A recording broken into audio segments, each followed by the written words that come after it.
మన భారతీయ సంప్రదాయంలో నుదుటిపై విభూతి ధరించడం కేవలం ఒక ఆచారం మాత్రమే కాదు, అది ఒక గొప్ప తాత్విక సందేశం. విభూతి అంటే భస్మం. భస్మం అనగా కాలిపోయిన దాని అవశేషం. కాని ఈ భస్మం మన జీవితానికి చెప్పే సందేశం ఎంతో లోతైనది. మన శరీరం, మన అహంకారం, మన కోరికలు, మన ఆశలు ఇవన్నీ ఒకరోజు భస్మమవుతాయనే సత్యాన్ని గుర్తుచేస్తుంది విభూతి. ఈ ప్రపంచంలో శాశ్వతమైనది ఏదీ లేదు. ధనం, అందం, అధికారాలు, సంబంధాలు అన్నీ కాలప్రవాహంలో కరిగిపోతాయి. చివరికి మిగిలేది ఒక్కటే, సత్యం. ఆ సత్యమే శివుడు. శివుడు అంటే కేవలం ఒక దేవత కాదు. శివుడు అంటే చైతన్యం. శివుడు అంటే అంతిమ సత్యం. శివుడు అంటే వినాశనంలో ఉన్న సృష్టి.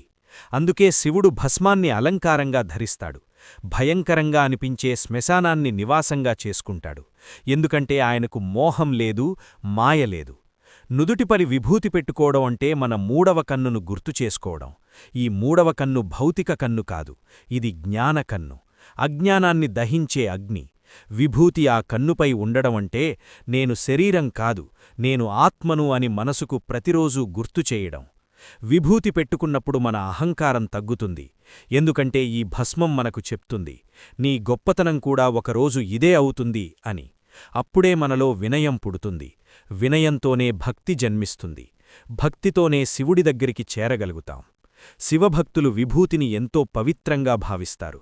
ఎందుకంటే అది యజ్ఞాల నుండి, పూజల నుండి వచ్చిన శుద్ధమైన భస్మం. అది కేవలం దేహానికి మాత్రమే కాదు, మనసుకు కూడా శుద్ధి కలిగిస్తుంది. విభూతి ధరించినవాడు పాపాల నుండి దూరంగా ఉండాలని శాస్త్రాలు చెబుతాయి. ఎందుకంటే శివుణ్ణి నుదుటిపై ధరించినప్పుడు తప్పు చేయడానికి మనసు ఒప్పుకోదు. ఇంకో గొప్ప అర్థం ఉంది. విభూతి అంటే వైరాగ్యం.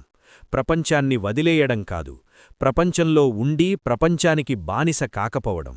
ఇదే శివతత్వం.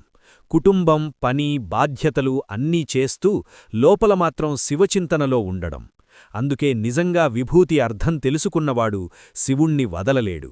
ఎందుకంటే శివుడు మనకు భయం కాదు, భరోసా. శివుడు మనకు శిక్ష కాదు, శాంతి. శివుడు మనకు అంతం కాదు, ఆరంభం. నుదుటిపై చిన్న విభూతి గీత, కాని దానిలో దాగి ఉన్న సందేశం అనంతం. ప్రతిరోజూ ఆ విభూతిని తాకినప్పుడు మనకొక ప్రశ్న వస్తుంది, నేను శరీరమా లేక శివతత్వమా? ఆ ప్రశ్నే మన జీవితాన్ని శివమయం చేస్తుంది. ఓం నమః శివాయ.